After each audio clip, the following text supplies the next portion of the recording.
Okay, so last week, GoPro announced their brand new revolutionary camera, the Mission 1 and the Mission 1 Pro, and the Mission 1 Pro ILS, which is their interchangeable lens system. It has a micro 4/3 mount on it. You can actually put lenses on your GoPro now.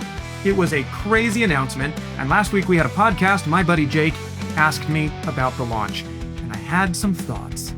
And some of you guys did not like my thoughts.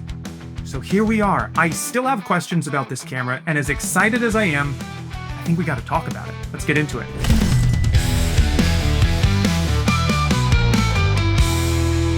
I have bought a lot of GoPro cameras. I really like the GoPro system. In fact, I would say that the dive housing that they put where you could take a 1080 camera and you could put it underwater and you could go diving with it, this was a huge innovation in the space. But I have some questions about this newest launch and their decision to totally rebrand the Hero series into this like revolutionary new system. They didn't send me the camera. It's not like I have the camera to test. So all I'm going off of is what's being posted online and talked about. This is the video that GoPro put out last week announcing their new camera.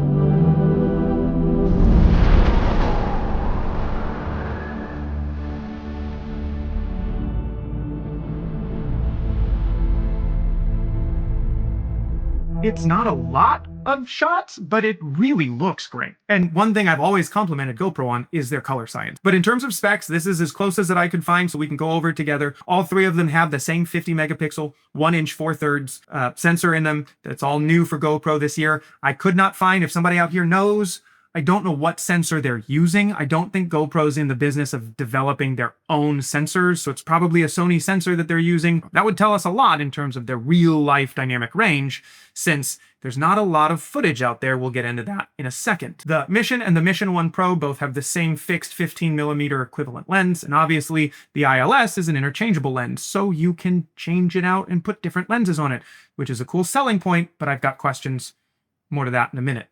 You get 4K 120 in all of them at open gate, which is really sick. You also get 8K if you get the Pro or the ILS model. You do get 240 frames per second at 1080 in the Mission 1. In the Mission 1 Pro and the ILS, you get their 240. You also get the 960 burst rate, which is crazy slow motion. I brought this up on the podcast. I did have an old Sony cam, which is like a point and shoot camera called the RX10 that did that 10 years ago. It had a totally interpolated sensor system that kind of calculated all those frames, and you could only record for like a second or two, and you had to arm the camera before you actually shot in 960. It was not great. It didn't sell well, and they ended up taking it out of the RX10 lineup and not really going the super slow-mo route in any of their other cameras that they've released since then. I know that GoPro is going to have a better sensor attached to this thing, and the 960 is probably going to be significantly better than what I brought up in the podcast last week. That being said, 960 frames a second, I bought in that camera because I thought it was sick, and I love it for action sports. But I didn't end up using it very much because it's like way too slow. We're all going to buy this camera, go out, shoot the like same 5 things in super duper slow motion, and then try and edit 3 seconds from 3 minutes of footage, and then we're all probably going to go back to 120 or 240 because that's usually slow enough. So it's really cool that they put it in there, and I'm not hating on them for doing it. I just think it might be more of a gimmick feature and less of a I'm going to use this every time I go out on a shoot. GoPro's also claiming 14 stops of dynamic range, which is huge for them. The last thing in here that I just have questions about is hypersmooth. This is something that the DJI Action camera couldn't quite solve. They have their steady, rock steady, but when you go super slow motion or when you go open gate, you kind of lose that. So the question isn't, okay, cool, you guys have hypersmooth in your cameras. It's at what point do we lose hypersmooth? And they haven't really given us that answer either. So do we get hypersmooth in all of the shooting formats, in 8K, in open gate, in slow motion? Or do you drop hypersmooth when you have to use that processor for all of the frames and all of the data rate that you're pulling? And my rant last week was really about this camera, the ILS camera, because I don't really quite understand who it's for. It's cool that you put an interchangeable lens mount on a GoPro. And I remember even like these where you'd get an adapter and you'd like, it was just cool to be able to put an EF lens on your GoPro and you'd use it for like a minute and then you'd stop because it's dumb to carry around this camera with a giant lens attached to it. It's heavy, and they make other cameras that do that better. So my question is still, who is the ILS for? And is it really just kind of a really small pocket 1080 phantom camera? If that's it, kind of makes sense as long as it doesn't overheat and you can actually use it professionally. But the other thing that's just a question mark that some of you guys pointed out is that on this camera, there are no pins, there's no data. It's just a dead Micro Four Thirds mount, which means that you can only use manual lenses for this camera. So it's definitely not going to have autofocus, but more importantly, and some of you guys mentioned this in the comments, lots of Micro Four Thirds lenses adjust electronically through the camera to the lens. So changing things like your aperture has to come from an electronic connection from the body to the lens. So I think this would mean, and absolutely tell me that I'm wrong, but I think this means that you can only use manual Micro Four Thirds, which includes a manual aperture ring Micro Four Thirds lenses in this camera. So those are heavier, and they kind of defeat the purpose of having a Micro Four Thirds lens attached to your GoPro, right? I brought up the original Blackmagic Pocket Cinema camera, which is a 15-year-old camera now that has a Micro Four Thirds lens and a Micro Four Thirds sensor in it. And obviously it doesn't do the crazy slow-mo rates, but it at least had an electronic connection so I could change things like the shutter.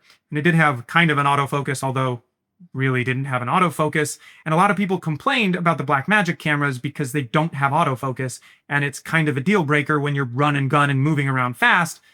And I thought part of the argument of this camera is that it's a great action camera. It's a great professional camera that you can throw in your bag and not worry about and run to shoots with and shoot super slow motion sports with. And like, that's great until your 960 frames per second is out of focus because you missed pulling focus because the thing you were shooting happened so fast because you wanted it 960 frames a second for it. And now you're manually pulling focus on a 2.5-inch monitor. Okay, that's my question is like, why?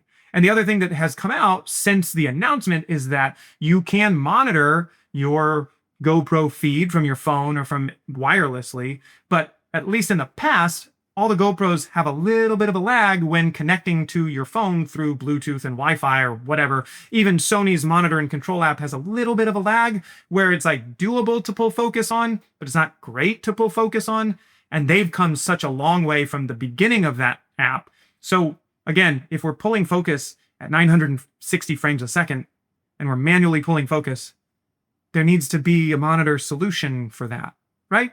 Okay, that's just my thought on that. For comparison's sake, though, the DJI Action 6 came out like 6 months ago. And a lot of these things that GoPro is now touting as kind of revolutionary were already kind of there in the Action 6. Now, GoPro stepped it up, but like they did already come up with some really interesting things. They had a 1.1-inch sensor already in that. They have a 1-inch sensor in their Osmo Pocket. So we were already really close. Like 1/1 and 1/1.1, like I know there's a difference between 1 and 1.1, but it's pretty negligible on that size of a sensor anyway. So we already kind of got close to 1 inch. Now we have 1 inch, which is great, but like, is that a real reason to upgrade if you already have the Action 6? The other thing that I know this was the big selling point, but I do really think this was the last innovative thing I've seen on an action camera is that the Osmo Action had a variable aperture. That means that when you were in low light, when you were filming indoors and you wanted to have a better image, you could open the aperture to f2.0. And then when you went outside and you were skiing or you were action sportsing or you were whatevering, you could stop that down to an f4. That lowers your shutter speed. That means you don't have to bring quite so many NDs out with you and you get a more cinematic video. I haven't seen that built into such a small action camera and would have loved to see GoPro kind of replicate on that and give us variable apertures, but the closest we're going to get is by strapping a manual lens onto the ILS system, and then we'll have an aperture, but we will have all the trade-offs of not having an action camera anymore. So that was, I would argue, a way more used feature than 960 frames per second. 960 frames per second is super cool a couple of times. Being able to vary your aperture is cool like every time. With the DJI Osmo Action 6, you got 8K all the way up to 30, and you got 4K at open gate, which if we're jumping back to that spec sheet here, that's basically what you got anyway with the Mission. So the DJI Action is kind of giving you the same feature set as the Mission. The DJI Action 6 is $450. The new Mission 1 is $599. So what I don't quite understand is, if you're going for just the base action camera, doesn't this already exist? And why did GoPro feel the need to change it to the Mission line instead of just making a new hero and competing more in line with the DJI camera? So you already had this stuff. You still get 4K at 120. You get 1080 at 240. So again, going back here, you kind of get everything that's in this Mission camera. You only get a real step up on the Pro and the ILS, which again, who is this really for? Now, one thing I didn't know at the time of recording our podcast was pricing. I was personally in the camp that GoPro was going to try and charge over $1,000 for this ILS model because it's GoPro and they like to charge a lot of money for their cameras. Since then, they have released that all of these cameras have pricing on their website. This is actually from GoPro. It's not from like a Newswire site that was rumoring. In their shop category, you can drop right now $600 and you can get the Mission 1. Or you can drop $699 and you can get the Mission 1 Pro. You can reserve it. They will take all of your money and they will send this to you in hopefully May. You cannot actually buy this. When you go to click on the Mission 1 Pro ILS, you only get the notify me and the coming soon. So they will not take your money for the ILS version, but they will definitely take your money right now on the Pro versions and the Mission 1 base version. So that's interesting. I do like to see that GoPro has put their pricing out there and it's not over $1,000. Because to me, that's a stupid camera. And when I was talking last week about how I thought no one needed this camera, my assumption would be that GoPro would try and charge over $1,000. The fact that it's $700 is more reasonable, but again, you don't get an active mount and you're gonna have to go buy a lens, so you're gonna spend more than this $700. So just assume this is about $1,000 camera at the end of the day. And is that worth it to you?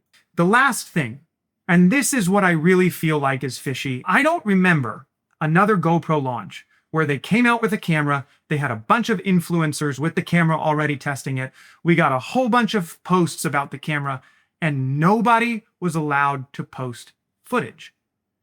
There was obviously an embargo on footage because all of these influencers are posting the same picture of them holding the camera, but no footage of the camera. And I don't have it. I didn't get sent the camera. I'm not testing the camera, so I don't know. All I know is that my feed has been blowing up with pictures like this, with some guy holding the camera saying, I can't wait to show you. I've been testing this beast for months now. Questions, comment below. Or this guy saying, can't wait to see what kind of adventures you all take with this camera, holding the new GoPro. There's no photo and no picture of it. And this guy saying, haven't been excited in this time. Can't wait to share more about this cinematic beast. The posts go on and on. I'm hyped to show you what this camera can do. But in none of these photos is he actually showing us what the camera can do. It's just photos of him holding the camera up to himself and then taking a cinematic picture of him holding the camera. In every language, in every version of GoPro's online presence, there are these pictures over and over again. And I don't know, I'm just asking here, but it's weird that they embargoed all of the footage. They're willing to take your money right now so that you can pre-order this camera, but they won't let us see the footage. I'm sure it's great. Their promo video was great, but what other camera company has done that? Don't say Insta360 because I know Insta360 got in a bunch of trouble and I don't love all of the advertising shenaniganry that they've come up with. I don't like that either. But like, what camera has come out in the last couple of years that has fully embargoed, that's released? Like, it's at NAB today. You can go look at it and play with it, and they're trying to sell you on it today. But you can't see footage from influencers that obviously have had the camera. Some of these guys have said, I've had it for a long time. I can't wait to talk to you about it. Why embargo the footage? I just don't understand. That's the biggest, that feels so fishy to me. And maybe that's why I'm just so frustrated at this launch, because I want GoPro to survive. Please don't come at me and say I just hate GoPro, because I really don't. I obviously have a whole bunch of their cameras. I have lots of GoPro gear. I want this industry to have GoPro. If Sony fails at a camera launch, they have 50 other cameras that they can push instead. If DJI fails at their camera launch, they have a whole ecosystem that they can sell other things. They have drones, they have cameras, they have power banks, they have Hasselblad, they have lots of things. If one thing flops, they're going to be fine. But GoPro's stock has been tanking over the years. Their market share has been depreciating to all these other competitors. I think my biggest frustration here is that GoPro really needed to innovate and show us this company again, the company that took a 1080 camera and put it underwater when we didn't think that would happen. We need that company in the space, because it is a crowded space and the innovations feel like they've just kept going at a rate that is exponential. We need GoPro in the camera space, but I just don't feel like they knew who they were marketing this for. They're touting this as a revolutionary brand new camera, but realistically, the Mission 1, like if you called it the GoPro 14, it had to have all of that stuff in it to even be competitive with the Action 6. Like you had to have a 1-inch sensor. You had to have 240 frames per second. So it's not revolutionary. That's just being competitive. That would be just the normal iteration. And putting a lens on a GoPro is cool if you could figure out how to run that lens and make sure that once somebody has put a lens on there and they're ready to go out and shoot 960 frames a second, that the camera is going to be able to focus on that, right? Like that's kind of making sure that that professional level customer is going to be taken care of. I have a lot of questions. I definitely don't hate GoPro, but I still have a lot of suspicions about this launch. And I'm interested to see as things progress and embargoes are lifted and we can see some actual footage from real human beings and not just GoPro's cinema team, to see how this camera stacks up and if it's really that much bigger than a Hero 14, or if it's just a Hero 14 repackaged as something to get a little bit more of your money. I don't know. That was my best breakdown. Let me know what you guys think in the comments, and I'll see you on the next one. Peace.